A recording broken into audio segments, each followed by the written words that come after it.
بسم الله الرحمن الرحيم. Assalamu alaikum wa rahmatullahi wa barakatuh, our respected viewers. You are welcome to this series of episodes where we'll be discussing the Islamic position on Western education. We are discussing the book titled Western Education, Obligation or Prohibition, or as it is commonly known as Boko Haram. In previous episodes, we have been looking at the argument of the proponents of the ideology that conventional modern education is prohibited in Islam. Over time, we've been discussing their core ideas and concerns, both mere concerns and valid concerns raised by the proponents of this ideology. One of the key issues raised by the proponents of Boko Haram is the issue of hukum, yani law, that the power to legislate belongs to Allah alone, and that because Quran says وَمَنْ لَمْ يَحْكُمْ بِمَا أَنزَلَ اللَّهُ فَأُولَٰئِكَ هُمُ الْكَافِرُونَ, those who do law or work with any other law other than what has been revealed by Allah, they are disbelievers. In another verse, Allah subhanahu wa ta'ala challenged the contemporaries of the Prophet sallallahu alaihi wasallam, and of course Muslims, that afa hukmul jahiliyyati yabghun, do they seek any other law other than that of Jahiliyyah? Is it the law of Jahiliyyah they still want beside Islam? So for this kind of verses, people of this ideology of the understanding that why should a Muslim whom Allah has given Quran and Sunnah and Sharia as a whole body of a law go study other laws again in the name of common law and other types of law? Now, to me to discuss today, as usual, we have two of our respected facilitators, Professor Aisha Garba Habib, assalamu alaikum. Wa alaikum assalam wa rahmatullah. And Sheikh Abu Hanifa Jibril, assalamu alaikum. Wa alaikum assalam wa rahmatullah. Now, as I've explained earlier, Professor, is it permissible for a Muslim to study common law or any other law other than Islamic law? Okay, thank you so much. Before we begin, let us see what is the meaning of common law. When we said common law, sometimes it is also called the judge-made law. And it is a body of law that is created by judges or by tribunals by virtue of written opinions. So therefore, when we look at this, it means that not all of it is false. Okay. It is to do with the opinions of people, which may be right and which may be wrong. Right. So therefore, we may find that some of these common law, the content of the common law, may be in line with Islamic teachings. And therefore, some may be contrary to the teachings of Islam. No. But even those that are contrary to teachings of Islam, I think it is recommended that let our Muslim brothers and sisters study these things so that they can be able to determine and identify what is wrong and be able to find solutions to those things that are wrong. Not all of it is haram, but at the same time, I think it is permissible, as I've earlier said, so that we can be able to know what is right and what is wrong, what is contrary to the teachings of Islam, and what is in line with Islamic teachings. And even if it is not right, studying is different from believing. You can study something, but you don't have to believe in it. And even during the time of the Prophet ﷺ, I know that when the Prophet ﷺ was alive, he used, whenever the Muslims are going somewhere, he used to give them, he used to tell them that you should abide by the existing law of that society and the peace treaty agreements that is entered, so that we can be able to bring about the necessary changes that are needed. And then, during the time of the Prophet ﷺ, there was a group called the Hilf al-Fudul. No. And the Prophet ﷺ was part of that group, No. or association, sort of. And their main objective was to stand up against injustice. No. They were there to support the oppressors. And that was what happened, and that was what they have been doing, supporting any person that was unjustly treated to. And then it was as a result of this that scholars were able to say that wherever a Muslim finds himself, whether that government is Islamic government or contrary to Islamic government, he should do one thing, that is, he should try as much as possible to enjoy what is good and forbid what is wrong. كنتم خير أمة أخرجت للناس تأمرون بالمعروف وتنهون عن المنكر. And then the Muslims by themselves will also cooperate and be enjoying the good and forbidding the bad. وتعاونوا على البر والتقوى ولا تعاونوا على الإثم والعدوان. So in essence, that is the most important thing that a Muslim should do wherever he finds himself. Thank you. Thank you very much. Imam Abu Hanifa, what would you want to add? As regards, Muslims in non-Muslim society, there's Muslim minorities. Yes, the Sharia enjoins that you abide by the laws of the land, as long as they do not contradict outrightly those of Allah. This is to show that even in non-Muslim societies, there are universal laws that are applicable everywhere and all the time. So Islam is not against the laws that are beneficial to humanity. That is what in Usul we call urf. You can have urf of the society. Even in Muslim societies, there are instances when you are allowed to go by your tradition as long as it does not contradict Islamic teachings. Yeah. So these are examples, Hilful Fudul and the Sahaba in Abyssinia before migrating to Medina, and even the Prophet ﷺ, before migration in Mecca. You see, there were laws, although they were called Jahiliyyah laws. But then there were, good aspects of these laws, and then there are also negative aspects.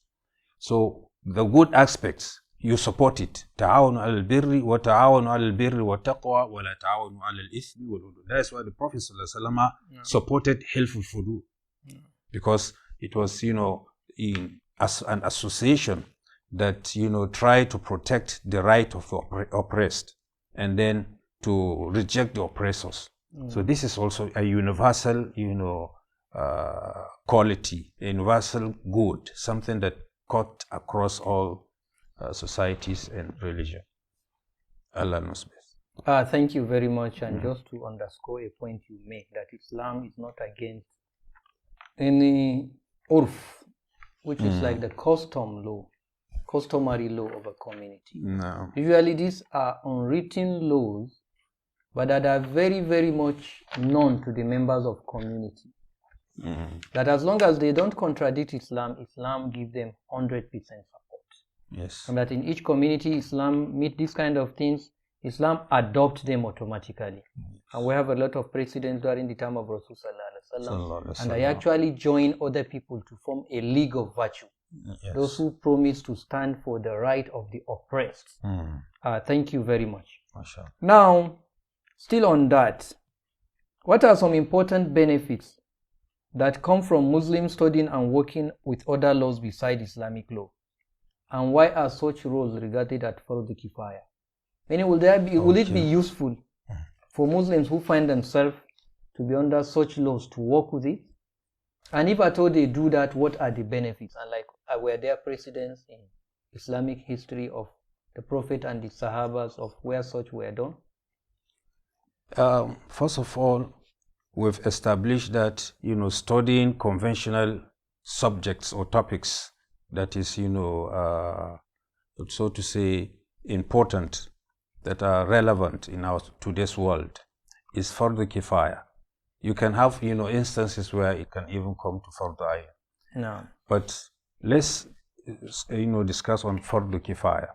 That is a kind of knowledge that, the society needs. But it's not mandatory upon everyone to go and study it. But if you have a handful that can come and teach or impact on the society positively, then it becomes fardu kifaya.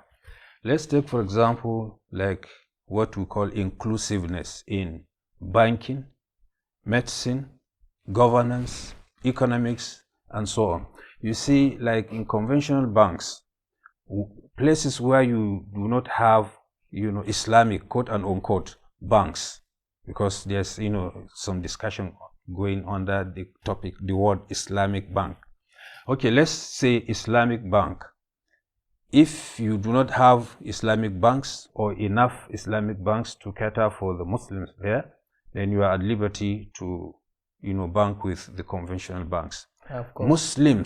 Muslims should not refrain from banking within whatever system they find themselves, because banking, one, has a lot of benefits. One is inclusiveness. Their economy will also be captured. That's when you know whether the Muslims have strong economy or weak economy. They can measure their economy and see the way to improve. But if they keep their monies at home, nobody would know whether they are that strong or not. And governance. If we all say we're not going to partake in governance, then you see those that are not Muslims will have the upper hand and then can enact laws that are detrimental to the Muslims. But being there is also beneficial for the Muslims. Muslims will be represented, and then at least lesser harm, or they will reduce the quantity, the volume of harm that might befall the Muslims.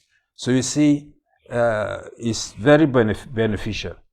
And it's another way, as we've discussed, going to conventional schools of, propagating Islam.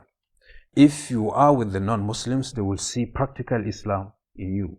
They will not, believe they will not, work on only what they hear from, non-Muslims. They will see practical Islam. They will ask questions and you attend to them. And even by the way you interact with them, if you go by the rules of Islam, it's a way of propagating Islam. So you can see that is also beneficial. It's a very beneficial knowledge. And scholars used to say, anything that is beneficial, anything that is beneficial, you support it. Even if you cannot, cite any reference of a text that say Allah says this also, but it's beneficial, it's helpful, has positive impact on the society in general, and especially on Muslims, you go by it. I can recall Al-Iz bin Abdul Salam saying something of this nature, and a lot of other benefits that you can have if you are part of the system than to be out of the system. Allah knows best. Thank you very much. And if I might add, that is true. Muslims working or studying where Muslims are Muslim minority countries, Yes. there many get to appreciate the beauty of Islam. MashaAllah. It's interesting to know that the most populated Muslim countries today actually get to know Islam through this kind of things. Muslim traders, merchants travel to Far East, Indonesia, Malaysia, and over time they conquer. You have a whole country now impressed gradually by the conduct and character of these Muslim merchants.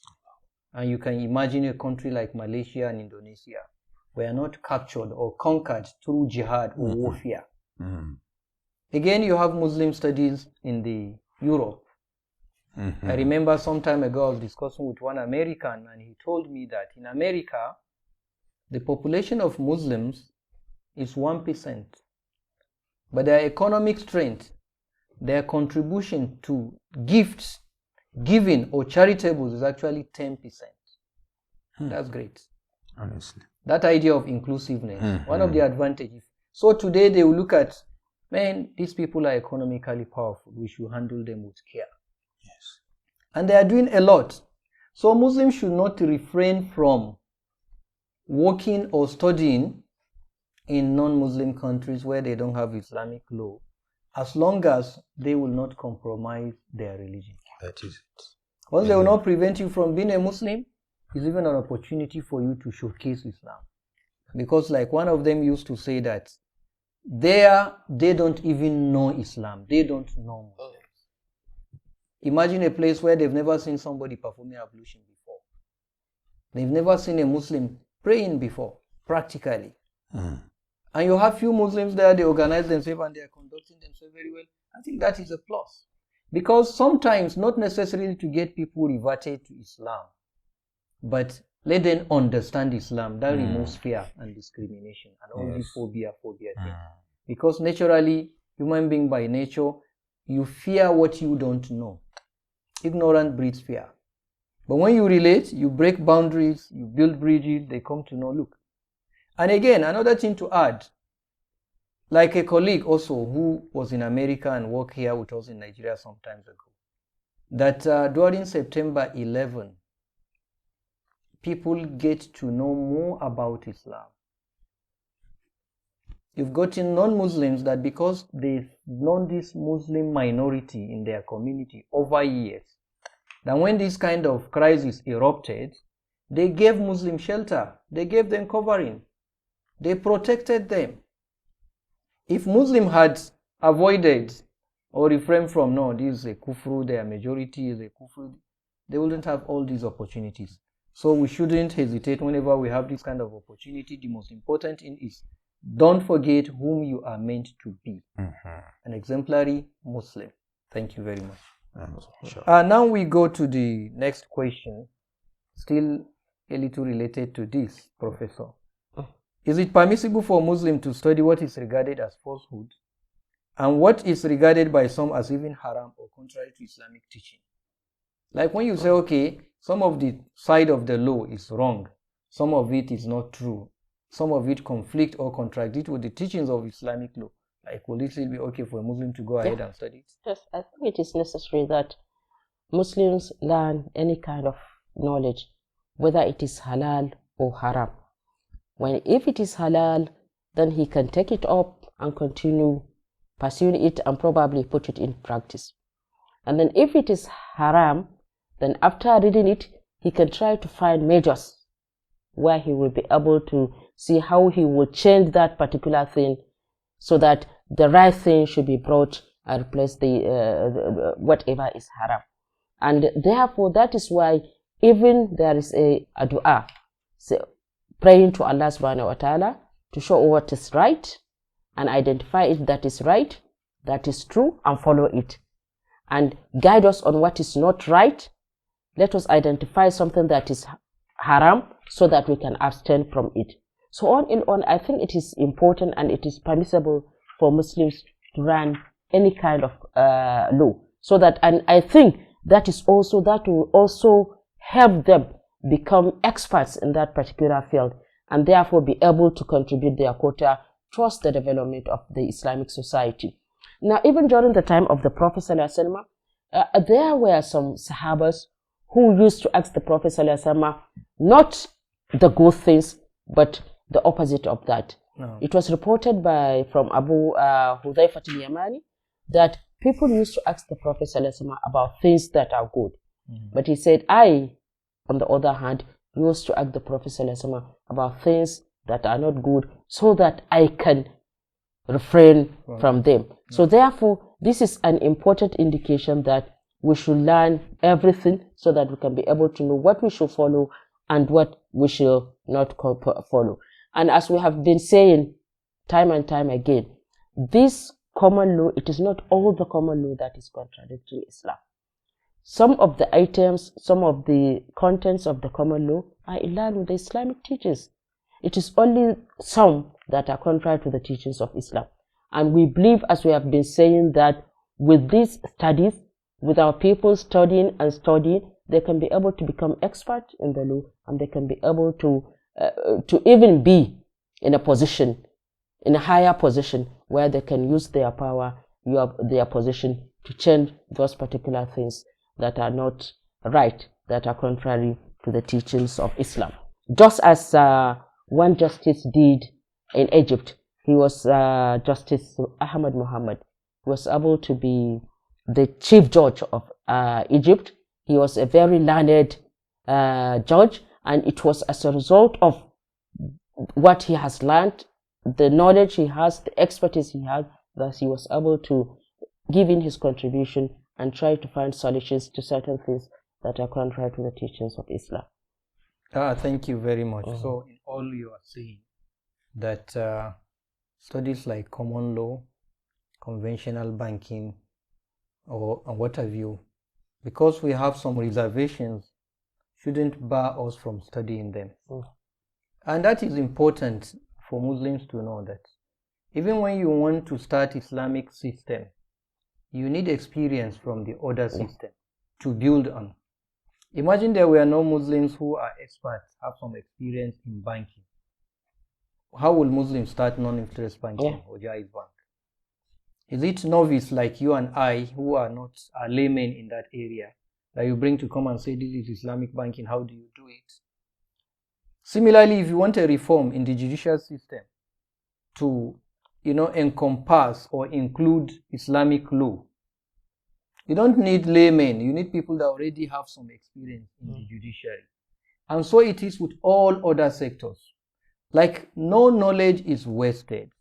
And that most of these areas of knowledge that people are pinpointing to, or the proponents of Boko Haram are pinpointing to, only have some gray areas. But the bulk of it actually has no problem, including administration. These are areas where Islam is very flexible about, because they are mu'amalat. And like we introduced earlier in our previous episodes, these are experience of previous generation, heritage, so to say, that are carried on to the next generation. You add your own experience and it gets better. So nobody should have problems, say a Muslim study public admin, Muslim studies economic, banking and finance, common law, and all of these things, that because if for nothing you get to know it is bad, and you are better informed of how to reform it and how to warn somebody against it than any other person. Thank you very much, and this is where we come to the end of this episode. I have with me today Sheikh Abu Hanifa Jibril and Professor Aisha Habib. Assalamu alaikum.